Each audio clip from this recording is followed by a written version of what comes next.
What does Schlagwerk mean? Well, I get this question actually a lot. Schlagwerk is very, very simple, the German term for Schlagwerk started in 1982, where Gearheart Priel and Bendt Schumacher, both cabinet makers' apprentice. At the time, there was no Cajon. Freddy said, this is it, right? Just make something like this and nail the front to the body. And so Gearheart said, I nail nothing. We make this the proper way. And so he constructed the first couple of cajons, and we were the first ones in Europe making cajons. I can have rhythm along with my guitar, and it enhances the music. And this is why I bought my first cajon, which is not Schlagwerk. Sorry. It's goodbye. Hey guys, I've got a quick request. Could you subscribe, like, and comment if you like the content we're making? It's really important to support the channel and carry on having great guests like we've had. So subscribe, like, comment. Very important. Thank you. Thank you, Winfried. Hello. Hi, Marc. How are you? I'm very good. Thank you. Yeah. Again, it's just pretending we're seeing each other for the first time because we spent one day together in total. Yeah. Doing the tour of the factory, guided tour. But yeah, we're starting with the static podcast and then we'll jump on to the rest. We'll show the rest. So yeah, can I ask you to introduce yourself the way you would like to be introduced? Yeah, I'm Winfreid Holl. I'm the managing director for Schlagwerk these days. Okay, so thank you. Yeah. So we are for people listening to us, we need to explain the setting and where we are exactly. Okay. So we're in Göppingen. Is that right? No, is that part of Göppingen? We're close to Göppingen. We are in Gingen under Vils, which is like Vils is the small brink that you you passed on the way here. And it's at the southeast of Stuttgart. Yeah, correct. Right. And we are in a studio which is Schlagwerk studio, and Schlagwerk is mainly a cajon manufacturer. This is why we've got the great lot of cajon. A lot of cajons, yeah. So, yeah, can you introduce Schlagwerk? How it started? Yeah, of course. Schlagwerk started in 1982, where Gearheart Priel and Bendt Schumacher, both cabinet makers' apprentice at the time. They've been experimenting with various instruments before. And in 1982, they founded the company because a lot of people showed interest in the log drums they have been making just for their own good or for their own interest and fun. But then many people showed interest, and so they founded the company in 82, and that was in Gingen an der Brenz, which is actually the same city name, Gingen, but it's a different location. So it's Gingen an der Brenz, where also the world famous Steif teddy bears are coming from. But now, over the course of time, we moved to Gingen an der Vils, which is like 40 minutes away. Yeah. Were they cajon makers, cajon players already, or they? No, at the time there was no cajon. Okay. 82. That was there was cajon in Peru. Yes, but there was no such thing in Europe. Yeah. Well, there's a wide history how it made its way across the ocean from South America, and Paco de Lucia, the flamenco guitar player, played a big role in that, and the percussion player for him at the time, Ruben Dantas. He picked up one in, I think, Brazil or Peru at the time, and brought it over, and so this thing started. We didn't originally, Schlagwerk did not start with cajons. Schlagwerk started with log drums, which is kind of tuned percussion. It's a Brazilian instrument, and Gearheart Priel at the time was very intrigued by that instrument, but he couldn't find it in Europe, and he always had and still today has a very vivid interest in Latin music and exotic instruments, for that matter. And so he thought, well, I'm a cabinet maker. I do have some woodworking skills, and this thing is entirely made of wood. So let's give it a shot. And well, still to this, just last week, he showed me the very first sound plate that he hand carved, which was very interesting to see from 40 plus years ago. Gearhart is very present, but he's in the shadow. And it's quite interesting because when we've done the tour, he was always there, always around us, but he wouldn't really want to be filmed. We do show him a little bit, but he's extremely present. As we've had loads of discussions on the fact that he's been developing a lot of things. He's got loads of ideas, and he's the motor of it. Yeah, motor. Don't know. The heart, definitely, yes. Yes.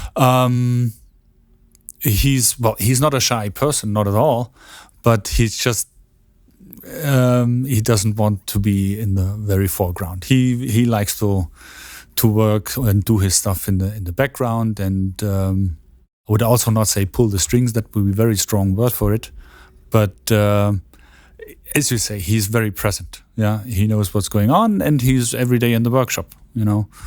And these days now it's all about development, new stuff, and he has still plenty of ideas. And it's a lot of fun working with him. Like every other week he's coming to the office and say, "Hey, I have something here. Have a look and tell me what you mean. What you think of it." And some things are like, "Oh God, I don't know who's gonna play that, or I don't see any purpose of it." And but at times there are really brilliant things coming forth where I say, "Hey, this is really, really cool." And I think that's the biggest fun for him and also for all of us, And then once the idea is catching on, then it's a team effort. Okay. With our artists, with our product manager like Ben, he's involved with that. I'm involved as well because we're all drummers, So we can play, and we're also cabinet makers, Ben as well as I am. So it's always a team effort how to get things really in motion and then later really in production, because that's a different thing. You can make like one prototype or two or a small series of but then you have to bring a new product to a point where somebody not involved with music, not involved with the application, how to really play it, still be able to produce it on the quality level and the sound level that you want to have it. That's a different task than just creating one prototype. Yeah, and that's always a fun thing, a fun process to watch and to be part of. Yeah, so they didn't start with Cajon, but it's 1982, did you say? They started the Schlagwerk in 1982. What does Schlagwerk mean? Well, I get this question actually a lot. What does that mean? Is that a last name of somebody or whatsoever? No, Schlagwerk is very, very simple, the German term for percussion. Okay. That's it. It's as simple as that. I should have known. And actually, the orchestral section of percussion in the classical sense is also called Schlagwerk. Das Schlagwerk is all of percussion in a classical orchestra, like timpani, xylophone, vibraphone, marimbaphone, whatever, snare drum, cymbals, bass drum. That's all that. Yeah, that section is called Schlagwerk. Triangle, tambourine, everything. So would you say that Schlagwerk was the first, or maybe founders, Gearheart, were the first to bring cajons in Europe? Yes. And then that picked up? In Europe, definitely. Worldwide, certainly not, because there have been some traditional makers in South America. But at the time, definitely Schlagwerk was the first one making a serial production. Not just like a one shot for a buddy of somebody, an instrument, but on a production level, cajon manufacturing. Yes, that definitely we were the first ones. So how did they start?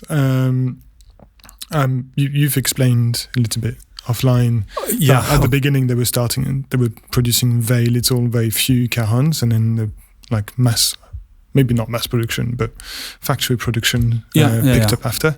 How long did that last? The very few Cajons being made and handmade. Well, if we go back to 1982 and we started with log drums, there was no Cajon at that time, right?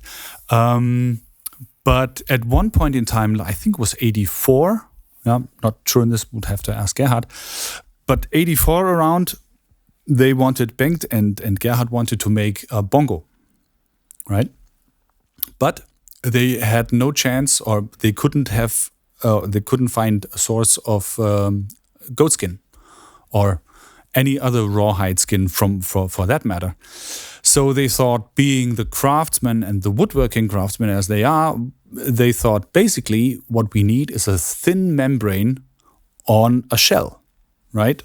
So why don't we take 2 thin layers of veneer and put them on a body of a kind of bongo, then we would have a membrane and probably sounds like a bongo. And we still make this instrument today. It's called the comparsa. Yeah, and many of our instruments, because of Gearhart's love for Latin music, are named after Latin rhythms. Yeah, so the comparsa is a Cuban rhythm, right? So he named that thing comparsa, and by accident, it found its way in 1986 to a percussion player in Munich by the name of Freddy Santiiago. Yeah, and he was one working studio musician in Munich, and there was kind of like, you certainly heard of the Wrecking Crew in Los Angeles, the studio musicians, team of studio musicians, and something similar there was in Munich. In the 80s, the music hubs for all music production was Munich and Hamburg. And in the Munich scene, Freddy was one part of that Wrecking Crew. It was like 4 drummers and percussionists doing all the productions, all the records. Of course, not all, but a lot. Yeah. And Freddy was looking for an instrument that he knew from his home in Puerto Rico, called a cajon. And he couldn't find it here. But he had a comparsa from Schlagwerk and said, well, this is almost a cajon, right? I better talk to the guy who's making this so he can adapt and make a cajon for me. And so he reached out to Gearheart, Freddy Santiiago. And then they were asking around, okay, what is this, what you want? Cajon, I've never heard, what is it? And the story tells that a friend of Gearhart's had a Peruvian wife, and they organized a cajon from Peru for Gearheart, so he can see what it is that Freddy wanted. And I think this is the one that we just found in the museum. Okay, is it behind you? No, it's not behind. It's not this one? No. Oh, okay. Right, so Gearheart got hands on that, and then Freddy said, well, this is it, right? Just make something like this and nail the front to the body. And Gearheart said, well, he had a background in German cabinet making, and there's a guild and there's rules for the guild how to make proper furniture. Okay. Right? And it doesn't involve nails. Mm-hmm. Right? So if you say to a German cabinet maker, I just nail something, he turns around and says, goodbye. Because you're not talking to a cabinet maker like this, right? And so accordingly, Gearheart said, you can use screws. Screws, no problem. Okay. But glue is okay. Yeah, but no nails. Jesus Christ, no, okay. that's no. Okay. How about staples? Nope. Nope. No. Okay. Anyway, so Gearheart said, I nail nothing. Yeah, we make this the proper way. And so he constructed the first couple of cajons for Freddy to approve. And by 1990, we introduced, or Schlagwerk introduced, the La Peru cajon to the market in the Frankfurt Music Fair at the time. That was 1990. And La Peru is still produced, obviously. Exactly. And at one point in time in the Spanish flamenco scene, they also used Schlagwerk Cajons. But for Spanish native speakers, the word Schlagwerk is almost unpronounceable, So it always was, it was recognized as La Peru. Okay. That was the thing. That was Schlagwerk was La Peru. So Cajon was the first European Cajon was born in the UK, and wasn't the Spanish were not use it yet. They weren't using Cajons in Spain. Is that right? There were Cajons in South America. Okay. Rubem Dantas from Paco de Lucia brought one over. Okay. But he also he could not find a maker. This is actually, if this is now speculation, because later in the 80s, Rubem came to Gearheart and was using Schlagwerk Cajons. Okay. So there was no Spanish maker at the time because it was new to flamenco for Rubem Dantas, and there was no maker. You could not get a cajon in Spain. Okay. Right? And we started, as I said, early 90s or by 1990, and we were the first ones in Europe making cajons. So then it got available, and then it also made its way in Spain. And how many cajons were they producing every year? Or well, in the early 90s, it was like as it was pretty new to everyone. Not nobody, but very few people knew what a cajon is and what a cajon can do and what you can do with it. Yeah. So there was limited demand. And I think in the first year it was like 70 cajons. Gearheart once mentioned that mid-90s, he said, if we ever make 300 cajons a year or sell 300 cajons a year, then we've made it. This is it. Well, this is cannot get better than that. Yeah. And what happened in Germany in the 90s actually is also very interesting because there were two guys, Conny Sommer, percussionist from Hamburg, and Matthias Philipsen, another percussion player from Wiesbaden. They saw the potential of the cajon. And Conny, actually, he spent a lot of time in Colombia and in South America. He knew the instrument. And he also approached Gearheart very close after the cajon was introduced to spread the word. So they made workshops and showed around in the German landscape of shops, music shops, what this new instrument is capable of. And how it can be used as a community drum in community music, not just for musicians, not just for percussion players, but also for relaxation. For non-musicians, it's so easy accessible that you can make a rhythm very quickly without fancy technique to play. It's very accessible. So they were touring all Germany and showed the instrument, and this was really a big part of the success. And so the demand was steadily growing until company was founded in 82, as I mentioned, in an old pig stables in Gingen an der Brenz, which was the farm of Bendt Schumacher's dad. And he had an old stables there. You go there and do your thing if you want to, because I don't need this right now.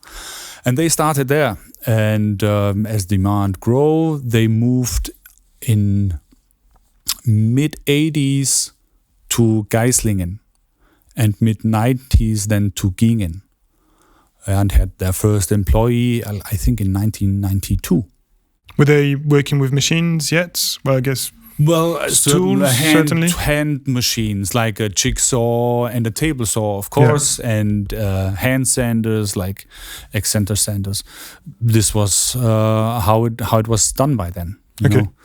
To make more than 300 a year, they had to evolve, of course, in machinery, in people, but space was always limited. And in 2003.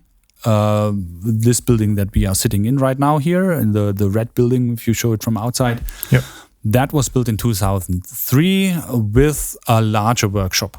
But still there, it was the regular woodworking machineries. Table saw, table router, hand sander, and jigsaw. That's it. And hand spray gun. And then the factory you built gradually into where yes. the factory is, and well, we were following the demand actually. So in 2006, we needed to build a warehouse to satisfy the sales demand. And also in the 2000s, it's really the cajon found its way into music, into street music. All the busking musicians in the streets were using cajons, and there are a lot of them at that time, at least. How come? What is that? Because people were just playing more in the streets, and therefore they saw their mates playing cajons and thought, I need it, and it's just that trend. No, it just made its way. I mean, when I was visiting larger cities, mid-90s, there were guitar players and the Peruvian, pan flute guys, but nobody would dare a drum set. Yeah. But all of a sudden there was a cajon where you say, hey, cool, I can have rhythm along with my guitar, and it's not that loud, but still it enhances the music. The music. Yeah, I completely agree. And this is why I bought my first cajon, which is not Schlagwerk, but sorry. Goodbye. See you later. Yeah. But yeah, it was because I needed something. I needed to play drums, but that was portable and that wasn't too loud. Yeah. Because when you have obviously a drum kit, it's too loud and you can't hear the guitars and the singers and everything. That thing, and it's bulky. Exactly. But here you can just take a specific bag, and cycle somewhere to a mate's, and we've got a mini drum kit. Yeah. That sounds like a drum. Yeah, and that was in the 2000s, and the demand steadily grew to a point where in 2015 we made up to 35,000 cajons a year. Yeah. Yes. But then, of course, this needed more machinery and dedicated machinery. So what we have in our workshop today are a lot of really specifically designed machines, that, of course, we can't show. We don't show because it's, the technology is pretty checked out, But that's the thing. We're making it for like more than 40 years now. We know all the bits and pieces. And I think I mentioned this earlier where you were asking, have you ever checked out this and this and this by analysis or emulation or simulation in a computer setting? Which we didn't, But we're long enough in the game that we have tried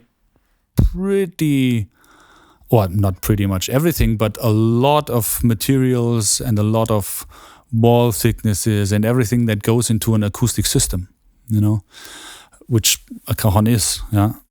So if we look at what we are doing now, the range of products is basically the quintessence of what makes sense in a cajon to do, Yeah.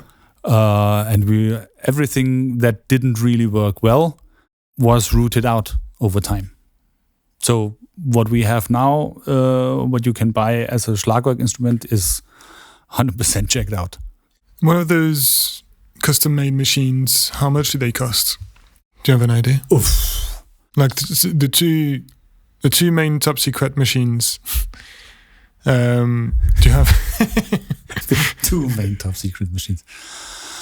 You're talking on a substantial amount of beyond 100,000 euro. But there's also specialized machines that are very cheap, which just because they serve one purpose that we need in a cajon that nobody else needs. Yep. You just have to find a machine maker that is willing to do that for you.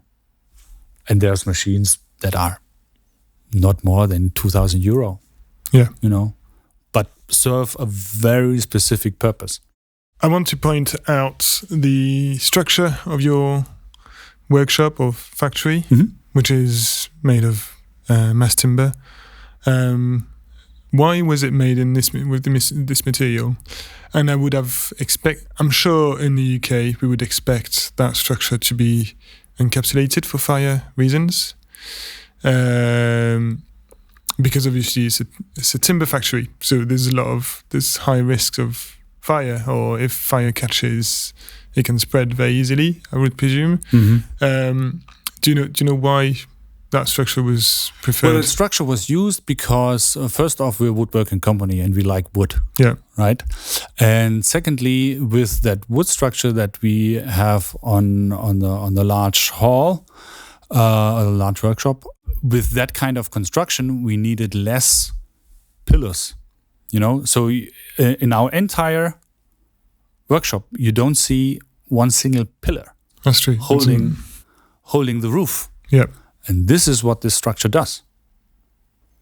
If you would have a regular metal roof or a metal cage kind of thing, then you would have it would not be possible to have such a free floating roof.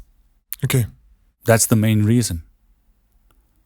And to my knowledge, there's no other material that can be constructed like this.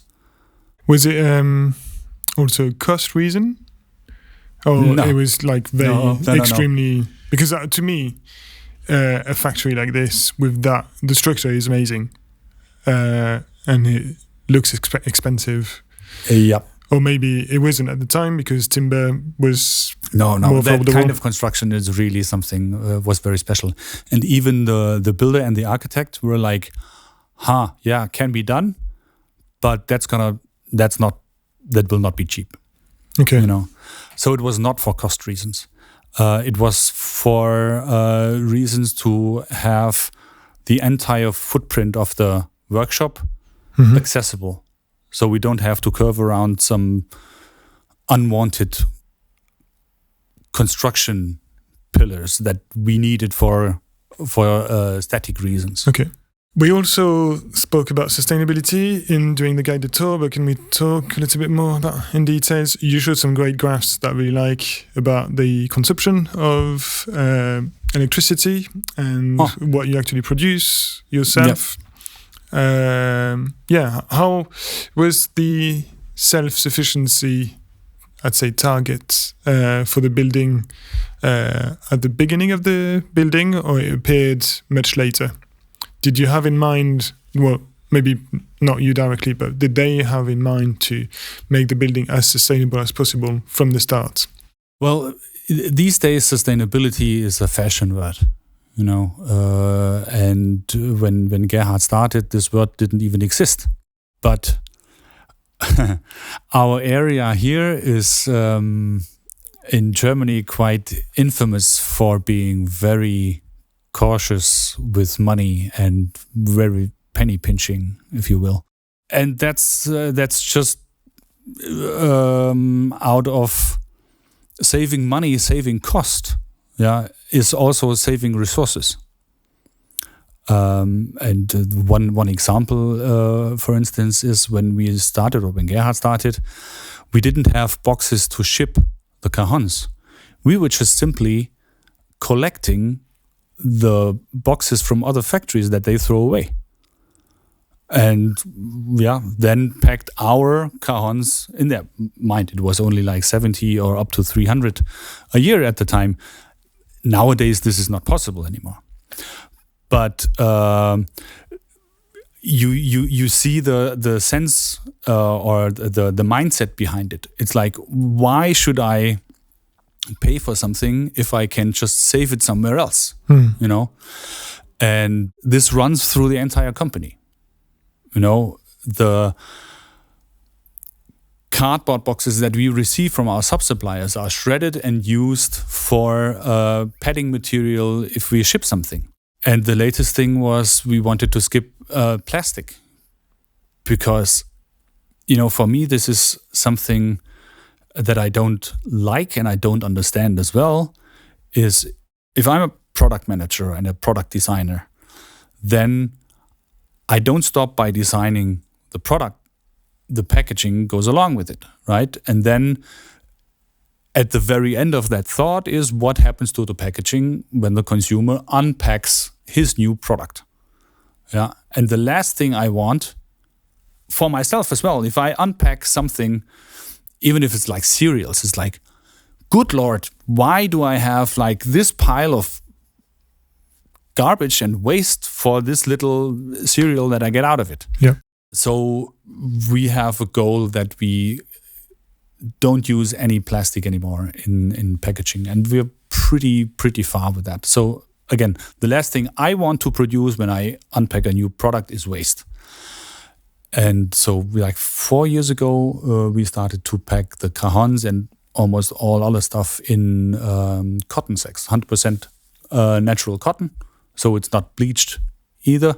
And that way, I mean, if you unpack a Cajon and it comes in that cotton sack, you at least have second thoughts on throwing that thing away or have it for another purpose, for a laundry sack or whatever, It's just something that you don't throw away the first impulse, just like what you would do with a plastic bag. Yeah. Where you have to write on top of it, don't pull over children's heads or whatever, that just we don't like. Yeah, definitely. You can definitely reuse that bag for even shopping bag or something like this. Oh, shopping bag, I don't So know. it's a But bit big. but there's various purposes for that bag besides throwing it away. Then you have solar panels on the roof. Yeah, but that came really later. What we did with the construction of the building and the heating system that was constructed along with the building was that we have a bunker for all the dust and saw and I don't know, for lack of better word, the shrapnel of the cuttings, that these are collected and are feeding back into the heating system. And even if we need additional heating, because in winter times we're not producing enough waste, which is kind of good, but then freezing is not a good thing either. So we have gas heating, but even there we use like a combined power plant where we have the gas heating, but it also produces 20 kilowatts of electrical power. Have you looked at ground source heat pumps at all, or air source? No, because in that scale would have been beyond our budget. Okay. Yeah. But what we did when we made the new workshop in 2015, we constructed the roof to hold solar panels. At the time, this was over budget as well. But 3 years ago, we installed 100 kilowatts of solar panels on our roofs. Okay. On the office roof and also on the workshop roof. And you also explained why it is just not worth having batteries, or you can't have lithium batteries. We can't to store the electricity. Yeah, that would be a huge problem for fire insurance. Yeah. And also, even if there would be a fire, then we have a huge problem because you cannot extinguish the fire in lithium batteries. Yeah. So that you would have to have special batteries like saltwater batteries. The technology exists. It's a little bit more expensive, but it only goes for 15,000 loading cycles, what we were told. And the return of investment or break even would be after 15,000 cycles. So it was not worth really the money. Yeah. And during the day, we consume all the electricity anyway. So we would not have enough power to feed the batteries only after the workshop closes, and then we only feed batteries in summertime. Yep. After 4 o'clock. Up to March, there's no point because there's no electricity left over for the batteries. So that's why we didn't go with that technology. Can we get back to Cajons and describe? I wanted you to show me different Cajons of different times, but unfortunately we don't see that much details or that much difference. Well, you see difference. What you see, the biggest difference, of course, is the sanding and the corner modeling. This is what you really see. The first Cajons we made were roughly sanded. But they were, of course, the surface was smooth and everything, but the corners were pretty edgy. Let's put it that way. And that evolved over time because people were asking. Again, in the 90s, this was a completely new instrument. Nobody had experience on what a good cajon, what a bad cajon is. There was only one maker, that was us at the time. So this was the best you can get at the time, and also the worst you can get. There was nothing else. So people or players and users developed a sense of, hey, I like this, or could we have this in a cajon as well? Like rounded corners or rounded edges, or it's too hard on the hand. Can you do something about it? This was all like feedback from the users that went immediately into the further development of the instrument. And that's the reason why we have so many different cajons these days. Because there was always demand of professional musicians that they said, I want to have more sensitive snare. I want to have a fatter backbeat sound for like a backbeat cajon, So then it evolved because the first one had a string, it was like guitar strings cajon. Now we even changed the strings. It's not a guitar string anymore. It looks like a guitar string, but it's made specifically for us to our specifications. But still, there was a lot of feedback, coming, and then we developed one model after another. The first one was the La Peru with a string cajon. Then, can we adjust the tension? Sure, let's check something how we can adjust the tension. So some small bells as well. Yeah, exactly. And the bands is for pre-dampening, to exclude buzz, unwanted buzz. Then people were asking for more sensitivity in the fingers or less bass. Can you construct something with less bass? It's too much bass for me, And so this evolved the entire lineup of cajons.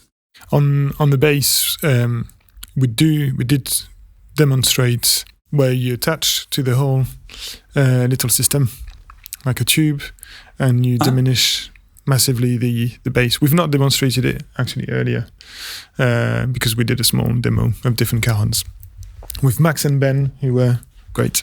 But yeah, so it's like a little Helmholtz resonator, and you can reduce the bass emission by having that little system. Maybe I'll try to share some pictures about it or some videos. But yeah, it's quite interesting. Do you know about the cajon seems to have a very standard size. Mm-hmm. Did that get developed by obviously trial and error and how musicians liked it, what they wanted to emit? How did that get set? And I presume that your competitors also do the same sizes. Yeah, the sizes, meanwhile, that also boiled down to be the most economic in the sense of for your stature. The sitting height is like 50 centimeters of a cajon, almost. Yeah, because we are all cabinet makers. The standard sitting height of a standard chair in Germany, and this is like a norm. If you're a cabinet maker, that this is 45 centimeters. Okay. And the table is 75, and the door handle is 105 centimeters. It's like this is in the rule book of, again, this boils down to the German guild. This is how you build a chair. This is how you build a table. This is how you. So there's standard sizes that everybody, we all have that. That was hammered into our heads. chair, 45 centimeters. But for playing height, for a regular 1.80 meter tall guy, 50 centimeters is a good sitting height where you can still ergonomically play, not economically, ergonomically. That was the word I was looking for. Or comfortably, ergonomic, yeah. So that's the 50 centimeters. But if you are of a smaller size, like what we say below 170, then the 50 centimeters sitting height is quite high. Mm-hmm. And then it's better to go on our medium size, which is then 45 centimeters, which is like standard chair. Yeah, that boiled down over time. This is just a good size. And from the sitting width, it's 29 centimeters, the body width, and it's 31 in depth. Okay. These are, meanwhile, really standard sizes. Funnily enough, the first one that we got from Peru had different sizes there, But for our comfort of playing, we made those sizes. And I think it's safe to say, really, that as we were starting out, and a lot of people picked up our Cajons as a blueprint for their venture in cajon making, I think it's safe to say that people just said, well, this already works. Let's do it as well. We're not changing that because that's great. There's a lot of other things that we can change, but let's not mess with the size.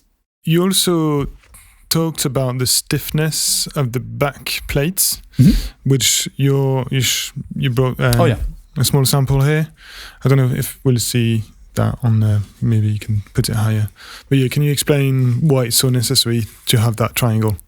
Oh, well, that's basically a reinforcement for the back wall, and you mentioned that you're an acoustician. Yep. So you know that any resonant chamber for like being a cabinet, speaker cabinet, you don't want the body or the cabinet have an own resonance, so you make it as stiff as possible. So there's no interfering frequencies with the speaker. And this is basically what this is doing, The back wall, I think you can see is quite thin, and this is just for reinforcement that it doesn't start to resonate too much. You could also point out why don't you just make it like 20 millimeters or even thicker in size, but that would reduce the transportability of such a lightweight cajon. And this goes into like the higher end or higher quality professional instruments. Okay. The entry level, we don't have this reinforcement in the back wall. A simple reason is cost. Okay. Right. To achieve certain price levels, we have to make some compromises in sound. Okay. We're reaching the end now, but we had a good conversation on the future of Cajons and what you're developing as other instruments. You mentioned the rain towers that are here, but can you explain your strategy now? Strategy? Oh, well, strategy is a very strong word for that. But the thing is, although we are known as a cajon company for the most part, we did not start out as cajon company. We started with the log drums, as I mentioned. And these have been, and still are, very popular in music therapy. Especially in Germany, we're like a household name for percussion for music therapists, because we make a lot of those instruments that they use in their profession, like the log drums, like wah-wah tubes, tuned tubes, tuned power chimes, where you can activate your patients to motorically develop their skills or cross their boundaries and expand their boundaries or their deficits with movements, let's say. And in that area, we are still expanding and exploring new instruments, and over the course of the last couple of years, and I think the pandemic really pushed that development strong, is everything that works with your self-awareness or awareness in general for your well-being. And people appreciate more things that calm them down from the daily stress levels they are exposed to, stress relief. And music or sound, in that sense, is a very good way. And it's known to that, that it has effect on the body, So very soothing things like, this was the latest development, the rain towers. I mean, the concept of rainmakers is very well known since very, very long time. But the rain towers that we have here take this to another level, because the regular rainmakers are sounding like 30, 40 seconds, maybe 60 seconds at the most. But I can do this in one hand. So this will now run for 4 to 5 minutes, and that would be like at home in a small meditation session or so, just in a quiet environment, listening to that soothing, constant sound level, that you're exposed to. But I will stop it now. Oh, that's how I stop it. Yeah, I can see it being very useful for kids as well to fall asleep. But as you say, we've got apps as well. But yeah, that's what we use. We either use white noise with my wife to help the kids either falling asleep or getting back to sleep, or staying asleep for longer than we want. There's many applications to it. It's just like a very soothing sound, and it helps you with relaxation. My daughter also has a 70 centimeter one, like that is 10 minutes or 15 minutes. Okay. And it helps her also to fall asleep. But she doesn't want it, or we actually didn't want to have like a phone or any electronic device close to her bed, giving her some music or whatever to fall asleep, Then you still have the device and still running, and this thing turns off after 10 minutes or whenever the beats are run through, right? Yeah. And it's analog, there's no interference whatsoever. So in that sense, we'll have a couple of more instruments that we explore and develop right now, because I think this will still be a growing demand. People are really looking for instruments helping in their daily life. There's an instrument also, or sets that you have that I think is very, very good, and I will definitely get at some point, is that drum or Cajon kit that can replace a drum kit, but is not as loud. And I can see it being so useful for drummers who usually make a lot of noise but need to work on their rudiments or their technique. And, in the UK we've got houses very close one to one another, and as soon as you play a drum kit, it just creates noise in the rest of the neighborhood. And we don't have as many basements as in France. I used to have a basement, so I could play whenever I wanted in a basement. Okay. But yeah, I can see it being very useful. We always, after this huge success on Cajons in the early 2000s, we were thinking of, okay, how can we expand this into the drummers' realm as well? Because drummers are not percussionists. Drummers are very often said, "Well, I'm not playing percussion. I'm a drummer. I don't need a cajon." But it's much more than just a percussion instrument. It can really replace a drum kit. Yeah. Or even if you look if some of the add-ons that we make, like the hack stick, you have all of a sudden hi-hat, whether it's half open, or a closed hi-hat along with your cajon. So if you practice a bit, there's a lot what you can do with a cajon and a few select add-ons, and you expand an entire range of drum kit. But I think what you are referring to is the bass cajon, that can used as a bass drum, and with those small toms as well, and with a small like wood bongos that we made, but it's all with wood membranes, and a quinto as snare. And that is a phenomenal kit. It has it delivers a different sound, a more percussion sound, something in between. It's not like a drum set, like with the open toms or whatsoever, but you can certainly play like a drum set, but create a different sound. But the bass drum or the bass cajon is something really unique, and I can recommend that to everybody who wants to experience that. And we had a lot of drummers in here already, and we were like, first off, they're all laughing on the thing. What are you doing here? Until they have their first boom on that bass cajon, and this usually always turns heads.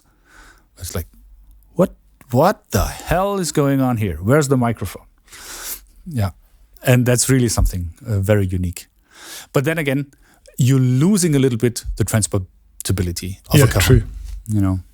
And then you are back into, okay, do I want to carry a drum set or do I want to carry a cajon drum set? But it's that's still kind of in between. It's still very convenient because even, if you rehearse as a band, you don't have to have everything really loud. Yeah, that's a very big advantage. Yeah, and it sounds like a compressed, fully mic'd bass drum. Yeah, that's what it does. It's really, that's very impressive. And no matter in which setting you are, that's really, really crazy. I like that a lot. Me too. Thank you very much for everything. Thank you now. But we'll obviously show the part 2. This was part 1, the static setting. But we've already filmed the part 2. But thank you very much for everything.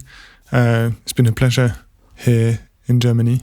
Thanks you also, Juliana, who's just at the back of all the cameras. It's been very, very helpful in accessing everything, facilitating everything. So thank you. Thank you, Juliana. Well, thanks for coming over and showing that huge interest. We're always happy if somebody is interested in what we do, and it's been an absolute pleasure. And I hope we get some feedback or more questions or interest whatsoever. So questions can be sent to, you can find contact details on the website. Is that right? The website, yes, absolutely. So Schlagwerk, Schlagwerk.com. And there's an Instagram account and TikTok as well. Facebook. YouTube. Yes. Great. All of it. Okay. But there's the emerging new media like every half year. So I don't know. Yeah. Fingers crossed. All right. Well, thank you very much, Winfried. You're welcome.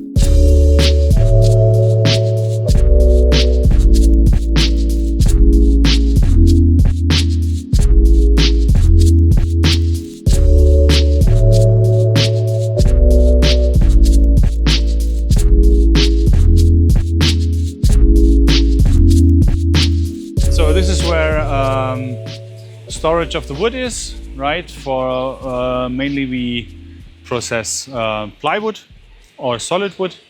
Also, of course, the start of an instrument, right? So whether it's Paduk or Gingen or birch or SPL, this is where we start.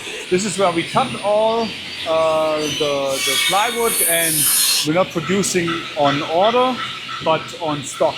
Okay. So we have everything like in half-finished goods. So it's not like we cut like every time there's an order, but for efficiency, it's on larger stockpiles. Then this is where we usually sand material, and this is also the first part of quality control. So here we decide on the already cut boards whether this will be outside or inside according to the visuals. So we have only like no floor on the outside. Some floors, color floors, are allowed on the inside.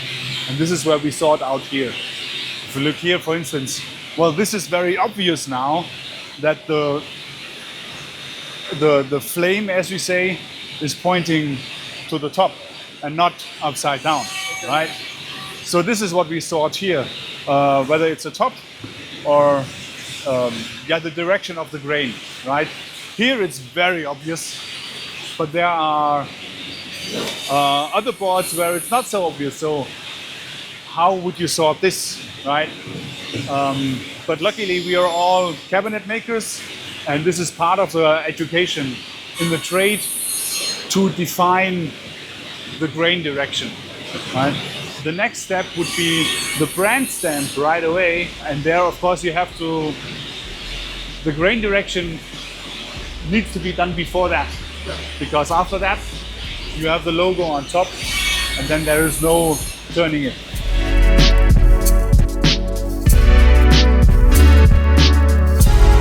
This is the brand stamp, right?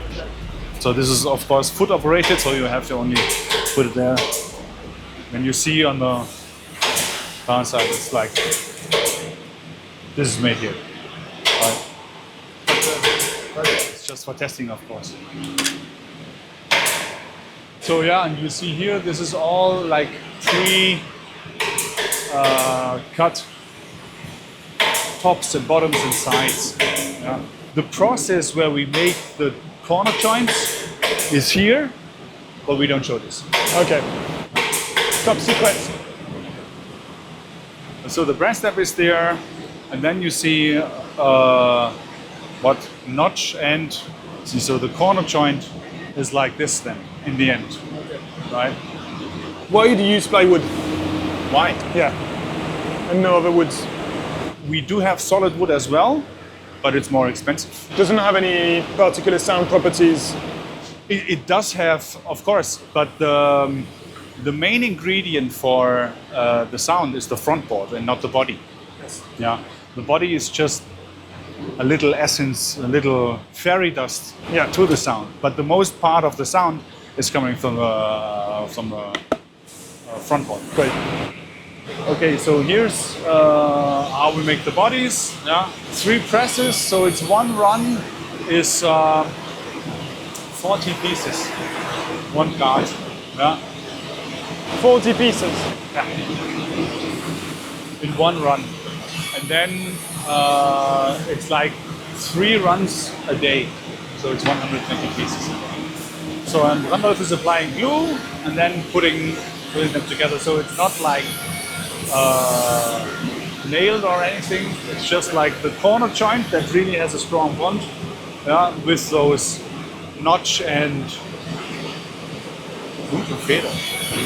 Once the bodies are done here, then the next step is to remove the glue and then cut the body to a specific depth, because that's very important, either first for the sound and then secondly for the next machines that are relying on that size.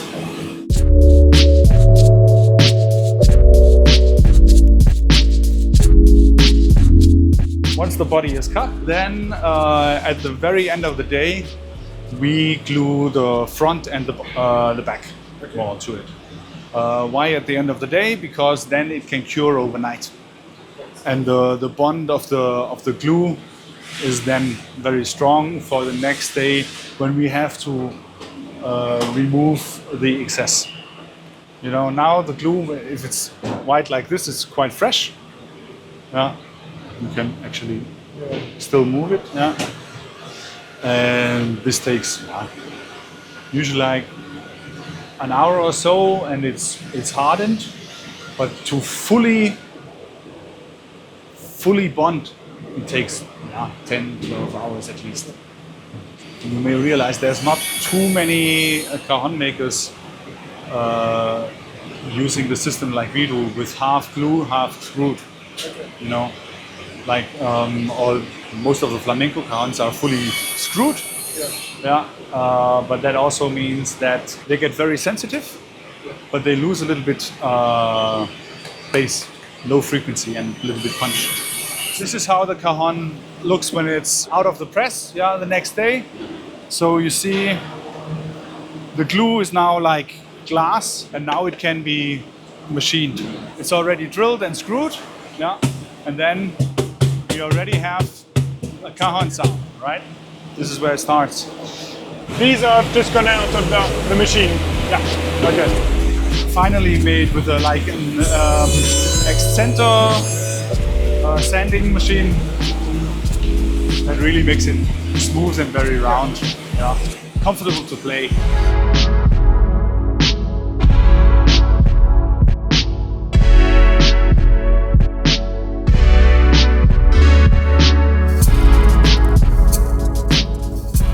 So here we are at the station where we laminate front boards, right?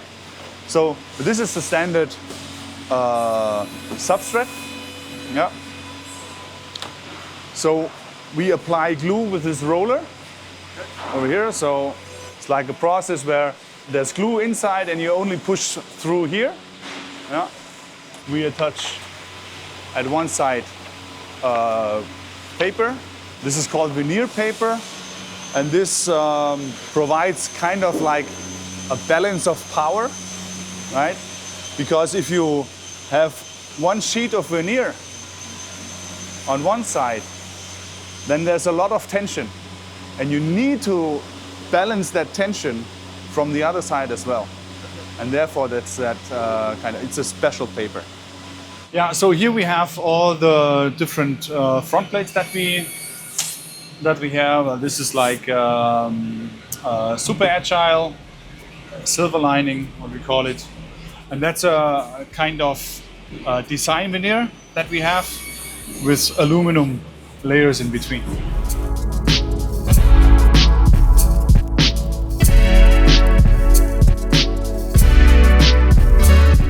What's the influence of the hole of the cajon? Well, if you have a look at the position of if you would center the hole, for instance, yeah, then you would lose, I think it's, I can't remember, but you're losing like 80 or 60 hertz. Okay. Yeah, that frequency. So it's off center, so you have a little bit resonance from the entire body. And that's also one of the reasons why we have on the higher end cajons those reinforcement triangles around the hole. That was one of the reasons, you know, the more rigid the back wall is, the more low frequencies you get. Okay. Right? So that's, it's just as you say, when you make a cabinet, speaker cabinet, then you want the cabinet to be as stiff and rigid as possible to throw the frequencies only in one direction and not resonate for itself. And in the cajon it's pretty much the same, but of course you cannot make it as rigid as possible because then it would be not transportable anymore. Yeah. So it's always a little bit, you walk in a fine line what you can do and what is still practical. Yes. You know, we offer, for instance, the bus tube. Yeah. You know, that is basically a Helmholtz cylinder. Okay. You know, and that, to the nature of things, of physics, on some bodies it works very well because of the resonance frequency, and on some cajon bodies it doesn't work that well because there's just different resonance frequencies. Yes. You know, or different stiffness of the back wall, and there's a lot of influences there, a lot of variables. But of course we cannot make like a Helmholtz cylinder for every single piece, because that, in all fairness, should be done for everybody, every cajon body for itself, because the frequencies are varying. So we have to have it's a long shot, but we say, all right, this will suit for most of the cajon bodies, but not for all.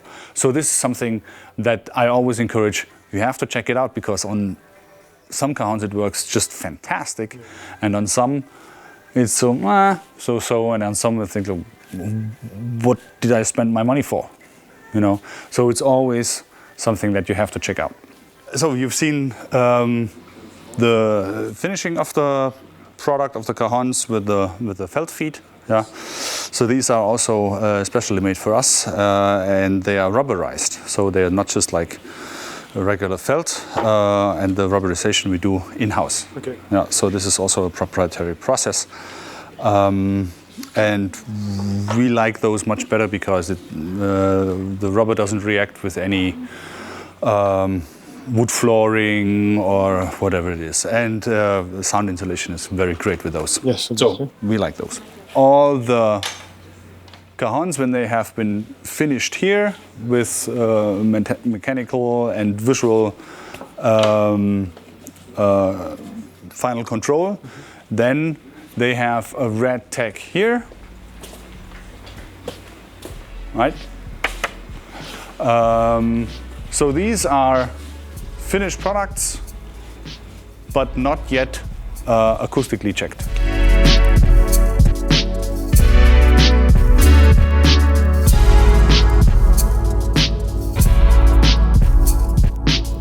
This is our current electricity production from the solar panels. Okay. Yeah, and where it goes. So currently we produce 71 kilowatt, and that means we use 100% of the energy produced and are 85% autark. So 85% of our power, or we produce ourselves.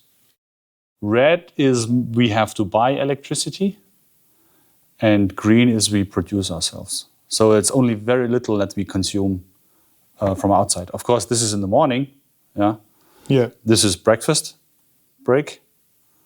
And now we're very short before lunch break. In the afternoon, we need also a lot of electricity. I can show you another day. But yesterday it was not that sunny. Okay. Then you see, okay, a lot of red, so we had to buy a lot of electricity. That's Sunday. Yeah. That all went into the grid. Saturday, Friday. So was Friday a was rainy day. Oh, okay. Rainy day, Friday. That's really interesting. That would you be looking to be even more self-sufficient with some? We would love. But it's expensive. No, not even that. But there's a German regulation that any how to say? There's a limit of 100 kilowatt production, electrical production. Okay. Then you are taxed differently. If you produce more than 100 kilowatts in a facility like us, yeah, then you are tax-wise assessed as a energy producing company, and then it's a whole different ballgame. Yeah. So we would have had really enough space on our roofs to put 200 on top of it. But that would be tax-wise economical suicide for us. Okay. So it's one of the most stupid regulations that I've stumbled across over the last 3 years, where I said, well, what do we want? We want to be like climate and tralala, yeah, but then just like one regulation kills it for no reason. Yeah. Or for reasons that I cannot comprehend. Let's put it that way. Maybe there's a reason to it. I don't know if it's the same in the UK or in France or any other countries. I don't think so. Because this doesn't make sense at all. I'm not an expert in energy, but it doesn't seem... Germany is seen to be very sustainable. Sustainability just advocates, and they encourage a lot. They've got a very good image from outside. Mm-hmm. but it's interesting to have the view of a German person. Sometimes you think like, oh yeah, this is a very good idea. Let's make, okay, we have enough space. Let's put 200 kilowatts of solar panels on our roofs. No problem at all. We can finance, everything's fine. But then you're getting sacked from the back where they say, no, only 100. Because then you are, I don't know, competition to somebody else. Yeah. Because I guess you could potentially sell that electricity and you could make it a business. Yeah, and of course. But this is also what we do. I mean, in the excess time where, workshop closes at 4, right? And then it's, and you can see that very clearly here. We just take any day. So, 4 o'clock, all the heavy machines are turned off. Then this is only office and some basic power. And then the yellow line, this is what we feed into the grid. Okay. And of course, this is actually like electricity that we sell to the grid. Yeah. But this is not the main purpose. The main purpose is, of course, that we reduce our draw. Yeah. From the grid. So we do sell that. So what's the difference? For me, it doesn't make sense. But let's not get into politics.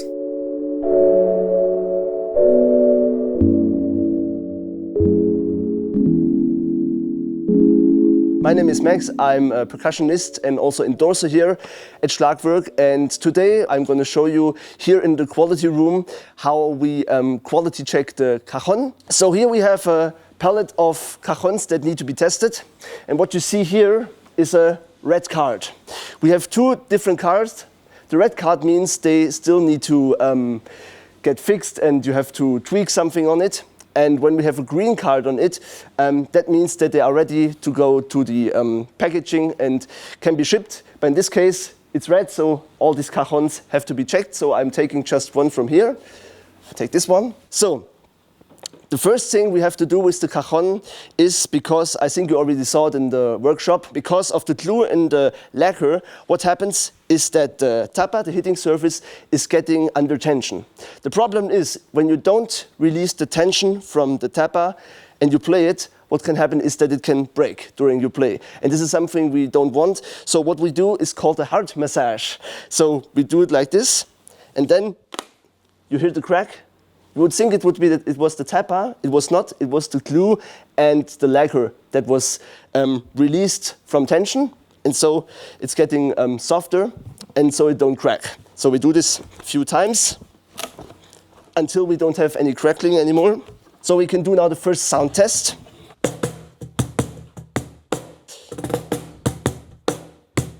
All right, so now what we're gonna do, in this case, I do some internal adjustments. So what we have here, we have a cajon with just snare wires on it. In this case, they're a little bit too hard adjusted, so it's not responding so good. So what I'm gonna do, I'm just grabbing inside of the cajon and just bending them a little bit away. Not much, just a little bit. On both sides. Let's try again.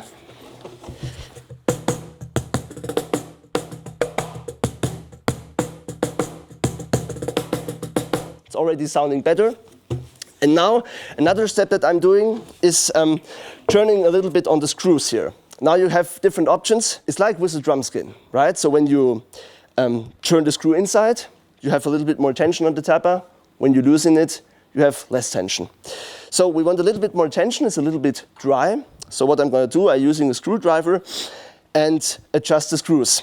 Something very important to mention, never ever lose these 2 screws and this screw over there, because it's half glued and half screwed. So when you lose these screws, what happens, the tapa has no more gripping here on the surface. So I always check these screws if they are tight enough. That's very important. So this is the first thing I'm gonna do. So far so good. And now I can adjust on these screws here a little bit of the tension. So what I said is a little bit hard, so I'm turning a little bit out, just minimal on each screw. So, now we test it again.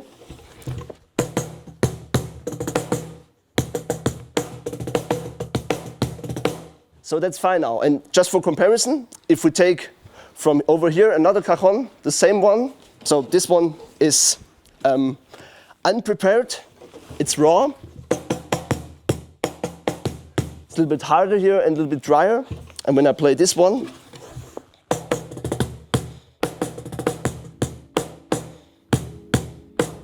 that's exactly how we want it. So this getting the green light and can be shipped.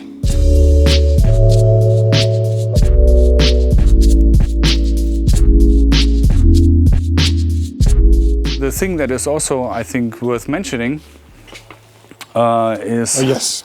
how we pack the cajons.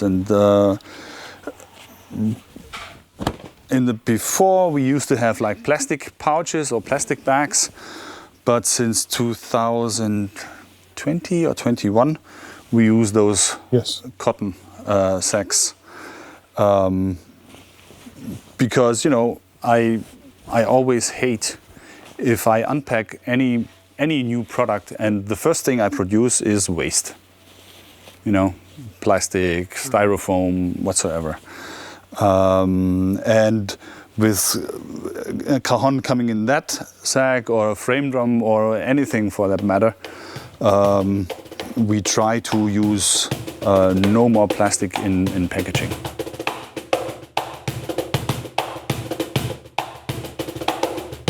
So Max is now sitting on the Rudiment series, one of our entry-level cajons.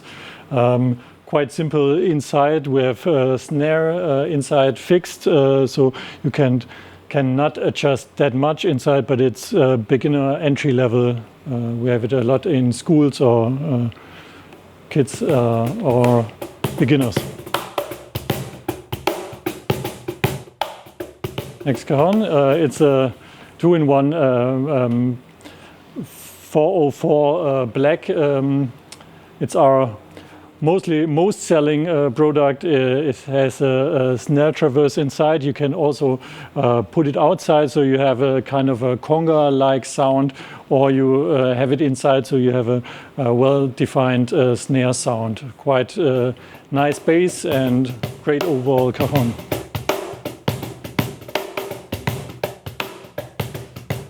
So the next one is also a 2-in-1 model. It's the 2-in-1 Deluxe Makassar. The difference between those models is that it also has 2 snare wires, but with wider snare traverse, so a lot of or more snare sound inside.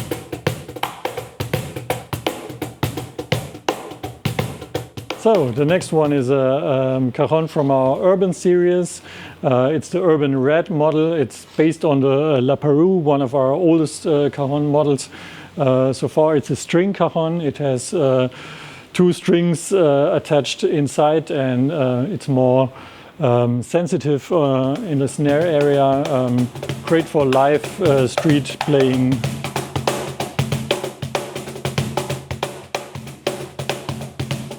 This is also a La Peroux model. It's the Zebrano, also from that, but not as punchy as the other one. So a bit warmer sound, but also really sensitive in the snare.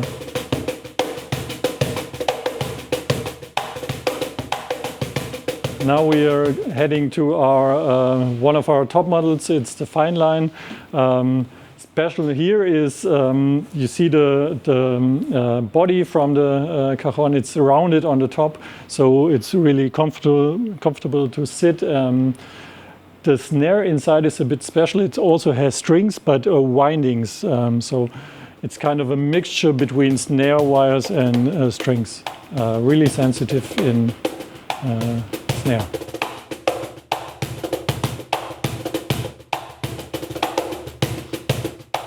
So now this is one of our top models. It's solid alder all around. We have a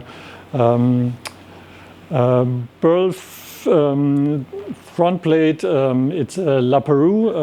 It has 4 strings inside compared to the 2 strings to the normal La Peroux cajons.